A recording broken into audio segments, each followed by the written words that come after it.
신명기 16장 20절에서 22절 말씀입니다.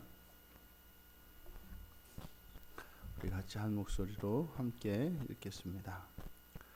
그 지성소와 회막과 제단을 위하여 속죄하기를 마친 후에 살아있는 염소를 들이되 아론은 그의 두 손으로 살아있는 염소의 머리에 안수하여 이스라엘 자손의 모든 불의와 그 범한 모든 죄를 아뢰고 그 죄를 염소의 머리에 두어 미리 정한 사람에게 맡겨 광야로 보낼지니 염소가 그들의 모든 불의를 지고 접근하기 어려운 땅에 이르거든 그는 그 염소를 광야에 놓을지니라.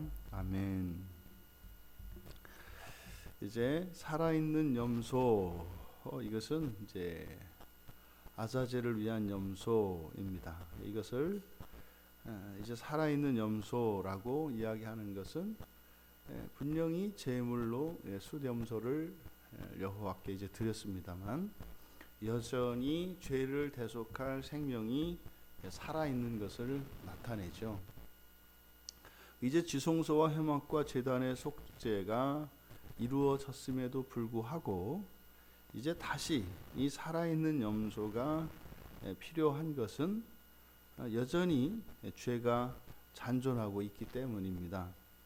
이 세상에서는 지금 우리가 살고 있는 이 세상에서는 죄가 속죄가 되어도 완전히 속죄가 되는 것이 아니라 여전히 그 죄의 힘과 영향력은 남아서 역사합니다.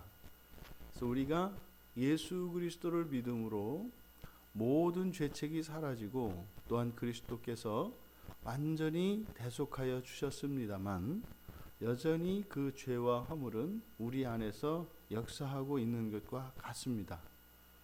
그러면 이 대속죄에서 속죄에 쓰이는 이 제물들, 이것은 이제 그리스도의 완전한 속죄 제물을 속죄 제물 되시는 그리스도를 예표하는 것입니다만, 지금 여기에서 이렇게 두 마리 염소가 사용되어지고 한 마리는 죽어서 죄를 대속했고 그러함에도 살아있는 이것은 여전히 역사하고 있는 죄. 그러니까 주님께서 다시 오셔서 이런 모든 불의와 죄를 완전히 멸하시기 전까지는 우리 안에서 이러한 죄와의 싸움과 죄로 인한 갈등과 이러한 일들은 끊임없이 계속될 것입니다. 하지만 이렇게 살아있는 염소로 이렇게 이 아자젤을 위한 염소가 있다라고 하는 것은 여전히 그 죄를 속할 수 있는 생명이 남아있음을 뜻한다. 그래서 죄가 남아있고 또 그 죄를 대속할 생명이 있기 때문에 염소에게 이제 안수를 합니다. 또다시 안수를 해서 모든 불의와 그들이 지은 죄를 아뢰므로써 그 머리에 전가시킵니다. 그러니까 이제 그 살아있는 염소에게 전가시켜서 이제 죄를 전가받은 그 살아있는 양을 이제 미리 정해진 사람이 그 광야에 이 살아있는 염소를 데리고 갑니다. 이 아자젤 염소, 이것이 이제 의미하는 바, 그 말씀의 어원을 통해서 바로 이제 정말 야곱, 그들의 조상인 야곱의 죄, 더 나아가서 그들의 원죄 거슬러 올라가 아담에 이르기까지 아담과 하와가 그들의 허물을 가리기 위하여 여호와 하나님께서 지어 입히셨던 그 가죽옷, 그들의 생명을 위하여 대속하였던 그 생명을 상징하는 것이고, 그것에 대한 그 죄와 허물을 이제 아자젤 염소에서 우리가 의미를 부여했습니다. 근데 지금 이렇게 미리 정한 사람이 있었다. 이게 유쾌한 일 아닙니다.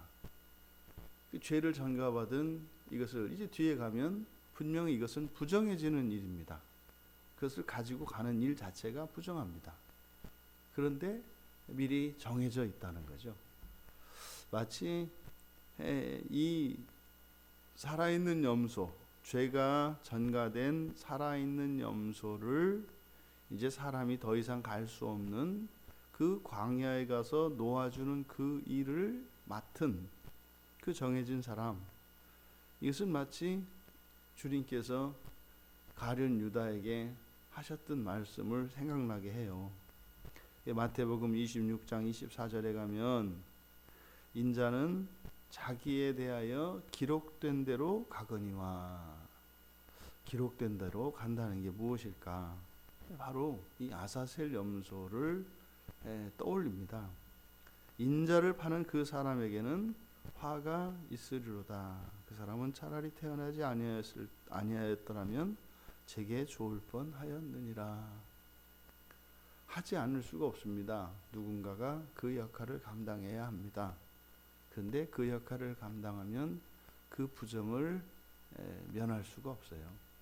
면할 수가 없습니다. 22절에 이 접근하기 어려운 땅, 어려운 땅은 이 세상의 끝 아니겠습니까? 우리들이 더 이상 갈 수 없는 곳, 거기는 생명과 생명이 끝나는 자리 아니겠습니까? 이것은 시대적으로 보면 종말이겠고, 그리고 현실적으로 보면 개인의 종말이고, 그리고 더 이상 우리가 접근할 수 없는, 거기는 이제 사후 세계입니다. 그 경계는 우리가 넘을 수 없죠. 그 너머로 가서 무엇을 할 수 있는 존재는 이 세상에 단 한 존재도 없습니다. 오직 그리스도께서만 음부에 내려가셨죠. 어느 누구도 거기는 갔다가 돌아올 수가 없는 자리입니다. 그러니까 광야에 풀어놓는 그것은 마치 이렇게 이 아사젤 염소를 통해서 여전히 생명이 살아있음과 또한 여전히 죄가 역사하는 것을 동시에 나타내는데, 이렇게 광야로 보내어져서 이제 사람이 다다를 수 없는 그 끝에 가는 것, 반드시 멸절될 것을 이야기합니다. 그러니까요, 죄가 사라지는 것은 생명의 죽음으로서만 죄가 사라집니다. 그러니까 마침내 지금은 이렇게 속죄 제물을 드렸음에도 불구하고 여전히 죄가 잔존하여 또다시 속죄되어야 하는 그러한 속죄하는 그 일이 계속되어야 함에도 불구하고 반드시 모든 죄는 멸절될 것이다 라는 겁니다. 그런데 지금 여기에서는 숫염소가 사용되기 때문에 그 염소도 죽습니다. 그리고 죄도 사라집니다. 그리고 이제 그 다음 해에 똑같은 대속죄제가 똑같이 반복될 것입니다. 계속 반복될 것입니다. 왜냐하면 여전히 죄와 생명이 1대1로 같이 소멸되는 것이기 때문에 그렇습니다. 그런데 바로 이것은 죽었지만 다시 사실 예수 그리스도를 통해서 이제 더 이상은 이 속죄제가 반복될 필요가 없게 되는 것이죠. 왜요? 죄와 생명이 함께 죽었습니다. 그래서 죄도 사라졌고 생명도 사라졌습니다. 그것은 죄를 속하기에 충분한 생명이었고 그 생명에 해당하는 죄였다는 사실입니다. 그런데 거기에서 생명이 다시 부활한다면 그 생명은 죄를 이기고도 남는 생명이 되는 것이죠. 그래서 이 대속죄제는 장차 오실 예수 그리스도께서 십자가에서 대속하시고 부활할 때까지 계속해서 반복될 수밖에 없습니다. 하지만 그리스도께서 오셔서 죽으시고 부활하신 이 사건을 통해서 완전히 죄가 소멸된 것과 그리고 그것을 죄를 속하고도 남는 생명이신 것을 보여주신 것입니다. 속죄제물은 그러니까 지금 여기에 사용되어지는 속죄를 위해서 사용되어지는 두 마리의 이 염소를 통해서 우리는 예수 그리스도의 이중적인 사역을 발견할 수가 있는 겁니다. 그러니까 십자가를 중심으로 해서 죽으시는 사역입니다. 그러니까 먼저 속죄제물로 드려지는 여호와를 위하여 드리는 이 속죄제물, 이것은 이제 화목제물로서 하나님의 진노를 누그러뜨리고 하나님과 하나님의 백성을 화목하게 하는 것이라면, 이제 두 번째로 십자가에서 죽으신 육체가 이제 무덤에 장사되고 음부에 내려가시는 이 사건은 또 한 마리의 아사셀 숫 염소로 우리가 연결지을 수 있겠다. 그것은 바로 육체는 죽으셨지만 여전히 그리스도의 거룩한 영으로 역사하시는 그 하나님의 무한한 생명, 그 생명으로 육체가 죽었음에도 불구하고 음부에 내려가셔서 복음을 전하셨던 그 그리스도를 예표하는 것이 이 살아있는 염소라고 할 수 있겠습니다. 그러니까 바로 이 살아있는 염소를 광야로 보내는 것은 마치 예수님께서 이제 우리가 흔히 이야기하는 비하의 절정이죠. 하지만 그 비하의 그 분기점은 죽음입니다. 예수님은 분명히 죽으셨습니다. 하지만 분명히 죽으셨음에도 불구하고 여전히 그 생명은 살아서 역사하여 장사되어 끝나는 것이 아니라 거기에서 더 음부에까지 내려가신 것입니다. 이 광야는 불모의 땅입니다. 생명이 없는 곳입니다. 그런데 그것을 찾아가신 것이죠. 이렇게 마치 그리스도께서 생명이 없는 음부에까지 내려가신 것은, 이것은 또한 오늘날 우리들의 삶의 정황을 또한 이야기합니다.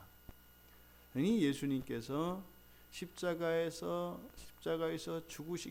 죽으시기까지 이제 십자가의 고난에 참여하신 것, 더 나아가 생명이 없는 그곳에 내려가신 그것은 이제 십자가에서 죽는 사건은 우리가 따라할 수 없습니다. 그것은 오직 예수 그리스도만이 감당하실 수 있는 유일무이한 일입니다.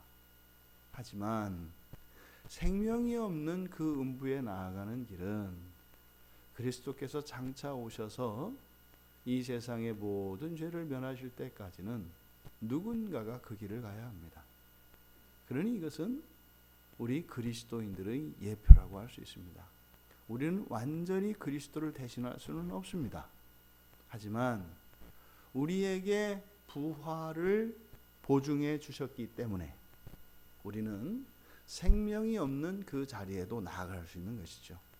그러니까 우리에게 광야는 사실상 신앙 바깥, 저 세상, 교회 바깥에 있는 세상이 광야입니다. 영원한 하늘에서 광야와 같은 이 세상에 오셨던 주님을 본받아 우리는 신앙이 없는 그 광야와 같은 세상을 향하여 그리스도를 따라 우리가 날마다 우리가 나아가는 것입니다. 그러니 어쩌면 이 속죄에 있어서 우리가 그리스도에 참여할 수 있는 것은 바로 생명이 없는 그 광야에 나아가는 그 길, 그리스도께서 죽으시고 음부에 내려가셨던 그 일을 우리가 생명이 없는, 신앙이 없는 사람들을 향하여 찾아가고 또 신앙 바깥에 있는 세상에 복음을 들고 나가 전하는 것이라고 하겠습니다. 그러니 이 아사젤 염소를 통하여 그리스도인들이 세상 사람들을 구원하고 생명이 없는 이들을 구원할 수 있다라고 하는 사실이 이 아사젤 염소 안에 담겨져 있는 것입니다. 그 영역은 무한합니다. 그러니 그리스도인들에 대한 예수님의 기대가 어떠하시겠습니까? 생명이 없는 그 땅을 향하여 주의 복음을 들고 나아가는 것은 마치 그리스도께서 음부에까지 내려가셨던 사건에 비견되는 일이다. 결코 쉽지 않습니다. 하지만 우리에게는 부활의 약속이 있기 때문에 우리가 거기서 죽을지라도 그리스도께서 우리를 다시 살리실 것을 믿기 때문에 우리의 죽음은 이미 십자가에서 해결이 되었기 때문에 부활하는, 그리고 다시는 죽지 않는 그 둘째 사망에서 완전히 자유롭게 된 영원한 생명을 가진 사람들이기에 그 땅을 향하여 나아갈 수 있는 것입니다. 광야로 가는 염소, 이것은 십자가에서 죽으시고 음부에 가시는 예수 그리스도의 모습이십니다. 우리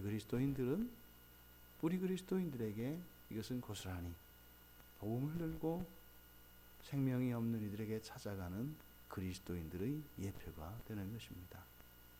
그렇게 우리는 세상으로 보내지는 아자젤을 위한 그런 염소의 역할을 감당하는 것입니다. 이 하루 그렇게 주님을 따라가는, 십자가에 오르는 것이 아니라 그것은 주님만이 하실 수 있는 것이고, 우리가 주님을 따라간다라고 할 때는 생명이 없는 곳에 주의 복음을 들고 가는 것임을 기억하여 그 거룩하고 영광스러운 그 사명의 삶을 살아내시는 우리 모두가 되시기를 주님의 이름으로 축원합니다. 존귀하신 하나님, 주님께서는 하늘 보좌를 버리시고 광야와 같은 이 세상에 오셨고, 또 생명이 살아 역사하는 이 세상조차 버리시고 생명이 없는 음부를 향하여 가셨던 것처럼 그리스도께서 저희들에게 주신 그 생명으로 생명이 없는 저 세상으로 그리스도의 복음을 알지 못하는 이들을 향하여 주의 복음을 들고 나아가는 저희들이 되게 하옵소서.